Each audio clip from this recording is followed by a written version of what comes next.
Canal que Vira e Chibi mexe. Lyrics. Jojo e os Bizarros Assistentes de Araki. Eu acho que o autor de Mago, né, no Garriano Mago, foi assistente do Araki. Eu não lembro se teve algum muito famoso que fez. Foi Vira e assistente dele. mexe, um novo mangaka surge, e geralmente já com um nível bem avançado de arte, sendo que eles nunca publicaram nada Boyoshi. antes.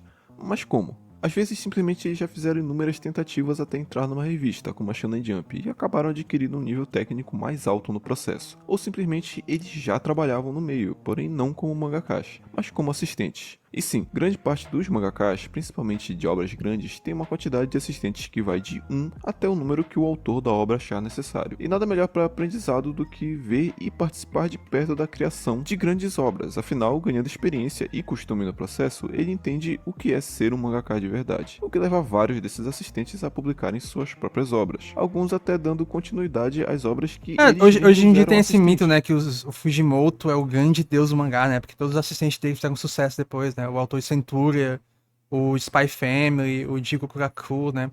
Só que assim, certo, mas assim, que eu saiba, não é nem tipo o fato do Fujimoto tá lá.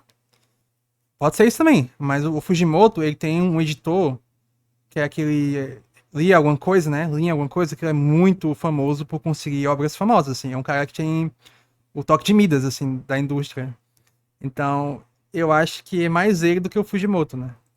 Como é o caso do Mikio Ikemoto, que continuou desenhando Naruto na forma de Boruto Next Generations, ou alguns autores que praticamente são mestres em transformar seus assistentes em mangakas, como o Ah, Tatsuki Fujimoto, que escreve Chainsaw Man, que durante sua carreira fez os seus assistentes criarem asas e fazerem obras como Spy Family de Gokuraku e Dandadan. Mas hoje eu nada queria te também, falar sim, sobre sim. um cara um pouquinho famoso que também é praticamente uma fábrica de artistas, Hirohiko Araki.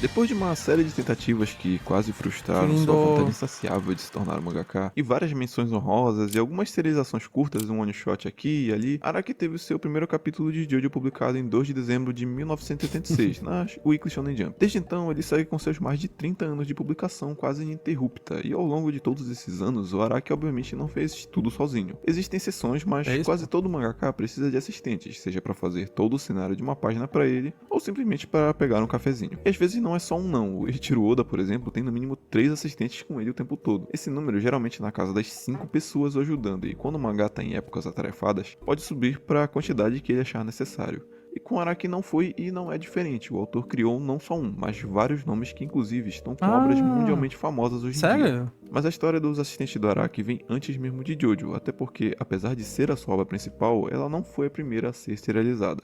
Em 1982, Cool Shock BT, de autoria do Araki, foi serializado pela Jump, e nos seus 6 Eu li capítulos, esse mangá. Yasuhiro Makino foi o primeiro assistente de Araki. Makino já trabalhava com a Jump há 2 anos, e apesar dessa contratação não ter muitos detalhes, afinal, faz bastante tempo que isso aconteceu, os assistentes geralmente são pessoas com conexões com o artista, que partilham do interesse do mesmo estilo, conhecidos dele ou quando não tem Inclusive, teve a continuação desse Shock BT, que é feito pelo Nishio Ishin com algum autor famoso também, que eu não lembro. ninguém disponível, a própria editora arruma alguém ou algum freelancer é chamado mesmo. Os critérios são bem flexíveis e, no geral, só precisam atender às necessidades do mangaka em si.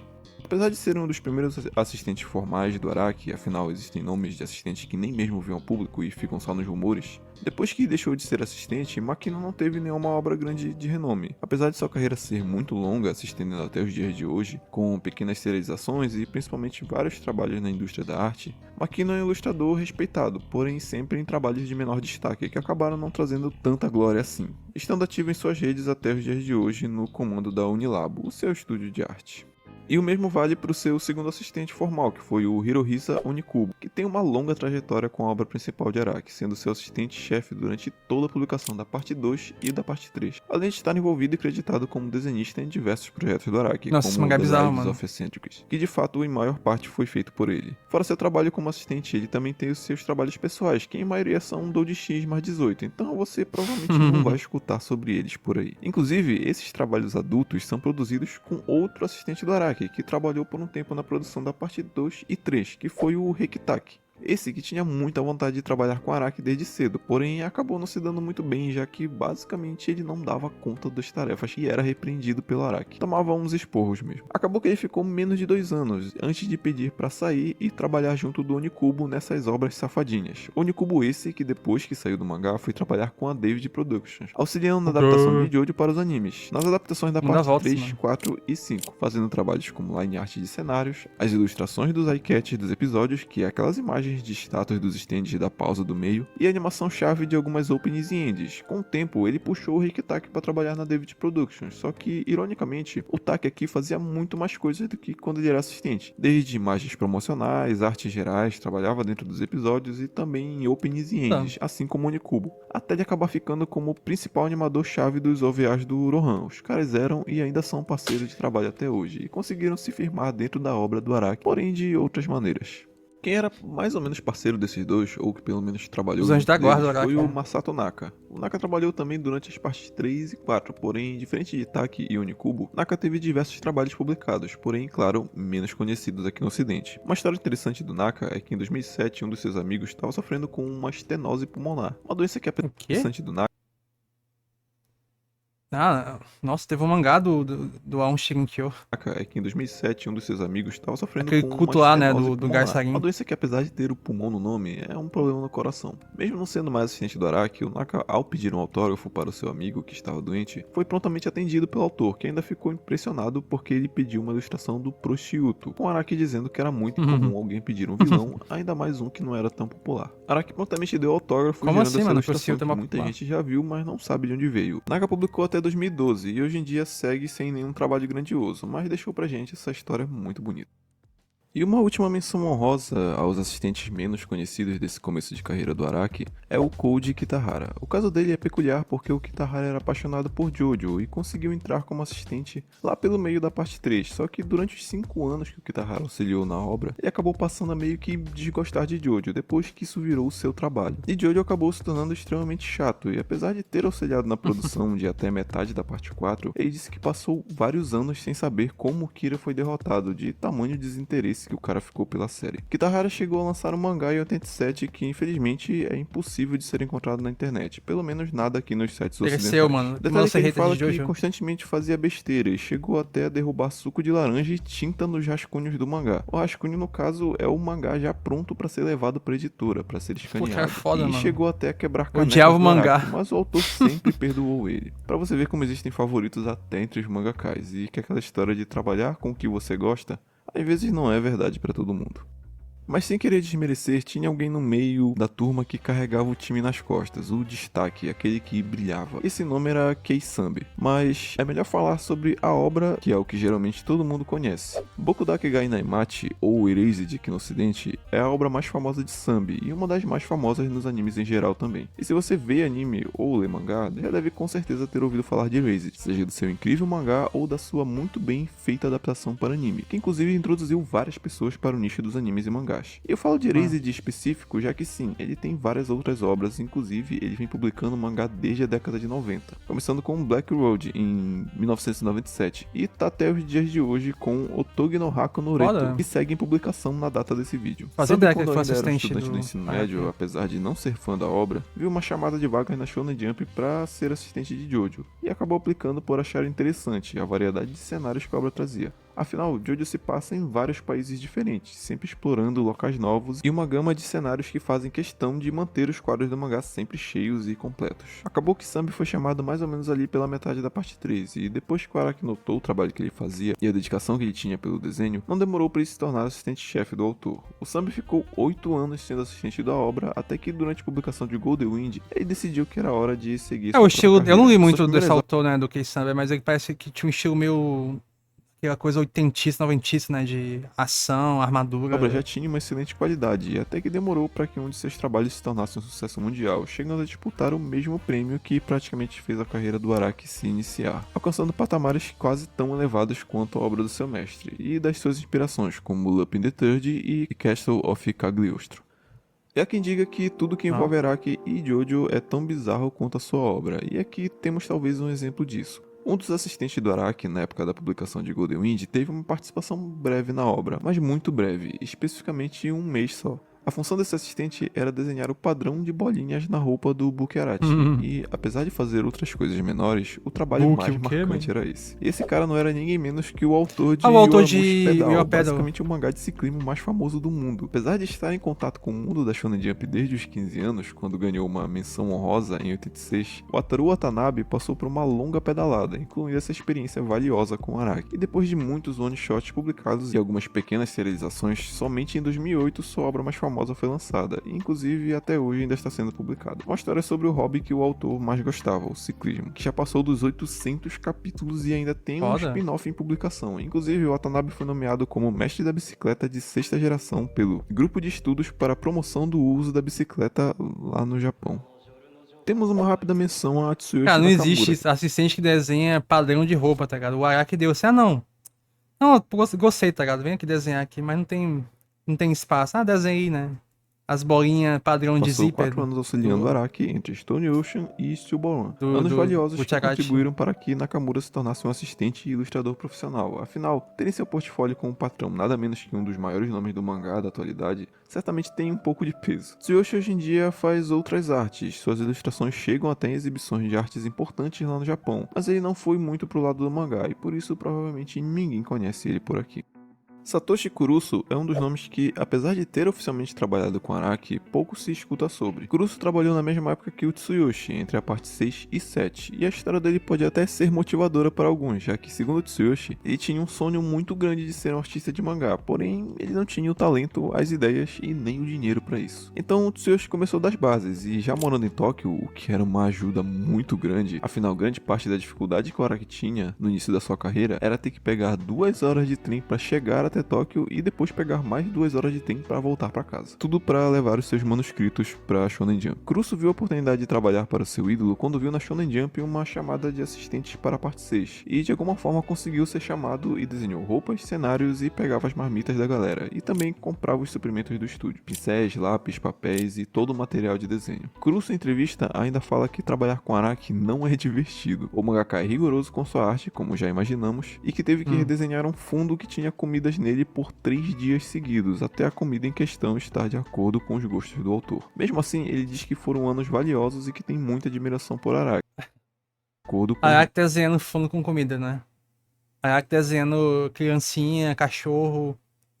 gostos do autor. Mesmo assim, ele diz que foram anos valiosos e que tem muita admiração por Araki até hoje e que trabalhar com ele foi uma golden experience. Sua parte favorita, segundo ele, foi quando ele chegou no estúdio e simplesmente foi dito para ele desenhar caracóis, muitos caracóis. E o pior, sem o Araki falar o motivo, que obviamente foi descoberto depois, mas que segundo ele mesmo foi muito bizarro na época. Kurusu depois seguiu sua carreira e após várias publicações, hoje em dia ele tem o seu próprio mangá que está sendo serializado, o Everyone Except Me is a Zombie, sendo publicado pela Yahoo eBook Japan Service. No Twitter, ele posta alguns pequenos quadrinhos sobre o tempo que trabalhava com Araki, com o autor sempre ilustrado como uma sombra intimidadora, além de postar Jill, né? tutoriais de desenho e várias outras coisas bem interessantes. Dá pra imaginar que trabalhar com Araki deu um grande incentivo pro Kurusu ir atrás do seu sonho. Imagina a pressão em ter que desenhar a comida ideal ou um monte de caracóis sob a supervisão de um dos caras mais renomados do mundo. E agora, um trio que faz jus ao peso que a obra ganhou nos últimos anos, principalmente depois dos anos 2000. Talvez o nome menos impressionante desses três seja o Hideo Shinkai. Shinkai teve um começo de carreira brilhante, era bom nos estudos, nos esportes, basicamente o protagonista. Porém, o sonho de Shinkai não residia no mangá, e sim na música. E apesar de ser talentoso e até ter ganhado algumas medalhas em competições de música no ensino médio por 2 anos consecutivos, e ainda fazer parte de uma banda como saxofonista, o rapaz não teve tanto sucesso assim onde ele queria. E depois de tentar e meio que ir desistindo, ele acabou caminhando para uma outra área das artes, o mangá. Hideo, depois de sair da faculdade, se tornou assistente de Araki por cerca de 5 anos, antes de se tornar um artista independente, e publicar o seu primeiro mangá, que adivinhe, foi sobre uma banda de música. Pelo menos a paixão dele se manteve, né? Desde então, o Shinkai vem publicando e teve sua primeira serialização em 2010, com Lightwing, que durou só 1 ano, e em seguida com Soul Catchers, que durou 3 anos. Mas o cara seguiu publicando obras até hoje, com sua última serialização sendo Kabushi Kigaisha Go Nen Ichikumi, acho que é assim. Um mangá bem leve voltado para uma parada meio kids, na revista educacional da Jump. Junto dele, temos um nome que ganhou bastante relevância nos últimos anos, principalmente após a adaptação para anime da sua obra mais famosa, Um bom anime, Summertime inclusive. Rendering. Esse título foi a chave para que Yasuki Tanaka se consolidasse como um mangaka global, mas a sua trajetória começou bem antes disso, como assistente de Hirohiko Araki durante a serialização de Steel Ball Run. Curiosamente, o Tanaka não é o único ex-assistente de Araki que fez sucesso explorando narrativas envolvendo viagem no tempo. Porém, Summertime Rendering não foi a única obra de Tanaka. Depois de deixar a Lucky Land Communications em 2003, ele iniciou sua própria jornada autoral com Baku. Após isso, o Tanaka publicou muitas outras obras e serializações curtas até chegar na sua obra de destaque. E mesmo com o fim da serialização de Summertime Rendering em 2021, o Tanaka permaneceu ativo no mercado. Atualmente ele segue publicando Ghost Fixers, um título que tem apresentado um bom desempenho em vendas e mantém sua presença forte na indústria. E junto desse trio temos mais um nome de destaque que talvez vocês conheçam. Hiroshi Shibashi é um grande amigo de Esse que é o autor de Nogamago, né? Yasuki Tanaka, que inclusive frequentemente menciona seu colega em entrevistas e homenagens. Além disso, os dois chegaram a inserir referências e até personagens de um no trabalho do outro, criando uma espécie de crossover entre amigos. Assim como Tanaka, Shibashi também trabalhou como assistente de Araki durante a serialização de Steel Ball Run e durou até 2002, quando publicou seu primeiro trabalho, Aramato, um one-shot lançado na revista Business Jump. Desde então, Shibashi publicou diversas obras pela Shueisha até que finalmente conseguiu sua primeira série na Weekly Shonen Jump, Nura, The Rise of Yokai Clan, que foi serializado entre 2008 e 2012, mas sua carreira não parou por aí. Ele continuou lançando one-shots e, em 2014, conseguiu E teve uma segunda série, né? Aquela que era de Caçadores de Recompensa, eu acho. Foi cancelada. uma nova serialização com Illegal Hair, que durou 29 capítulos. É isso aí mesmo. Mais tarde, em 2019, publicou Yui Kamil Let's Lose, e seu trabalho mais recente, Iwamoto Senpai no Suisen, segue sendo publicado até hoje. Talvez você não esteja tão familiarizado com esses títulos, já que no Japão... Inclusive, Mago é um mangá, acho que é o mangá mais injustiçado da Jump, porque ele fazia muito sucesso. Ele vendia muito bem os volumes, só que ele não ia bem no Tolkien, né? Que é o Table of Contents, que é aquela votação semanal da Jump. Que, assim, ela serve como uma forma de você estabelecer a popularidade dos títulos novos, né? Assim, os títulos antigos, eles têm um risco, mas não um risco, assim, que o pessoal realmente coloca em questão, né? Sabe, o Undead Unlucky ia muito mal e conseguiu se manter. Agora, no Mago ia muito mal e vendia muito bem os volumes, assim, vendia muito, muito bem. Era um hit, assim, não tinha, era inegável. E foi cancelado. Infelizmente, foi um caso bem raro, assim, de ser cancelado, mesmo fazendo sucesso. Porque a Tolkien é isso, né? Assim, em tese é isso, né? Eles cancelam mangás pela questão de manutenção da própria revista, né? Da Shonen Jump. Nem sempre coincidem com os do ocidente. Ainda assim, Shibashi continua sendo um nome relevante na indústria, mantendo um público ao longo dos anos. Kunihiro Watanabe, ou Jodai como se apresenta, é o último assistente que oficialmente temos conhecimento público. Jodai é um fotógrafo, ilustrador e artista de mangá. Então, eu até organizei uma live com o Maitos e o pessoal da Analyzer pra falar disso, do toque. Mas basicamente assim, você tem na revista física da Jump, tem uma cartilhazinha, tipo um bilhetinho assim, que você coloca qual foi o seu top capítulo da semana. Aí tem tipo 3 opções, assim, de primeiro, segundo e terceiro lugar. Aí você coloca, meu capítulo favorito foi o capítulo de One Piece, sei lá, Sakamoto e Akane Banashi. Aí essa votação, ela sempre pega, acho que 2 capítulos anteriores ao capítulo atual. Acho que é isso. Porque quando você vê, tipo, o Tolkien, que é a tabela da Jump lá, ela tá levando em conta o capítulo, sabe? Só o capítulo 10, na verdade, atualmente, ela tá levando em conta o capítulo 8, sabe? Então, assim, eles fazem um ranking da revista, e daí, tipo assim, o mangá ele tem que meio que sempre tentar pegar uma posição boa, né? Porque eles têm que manter essa manutenção da própria revista. Então, a Jump, a gente fala, é uma selva, mano. Tem mangás que recebem... Existe uma briga de fandom, por exemplo, né? Tipo assim, vamos cancelar tal mangá porque ele tá colocando em risco o nosso mangá.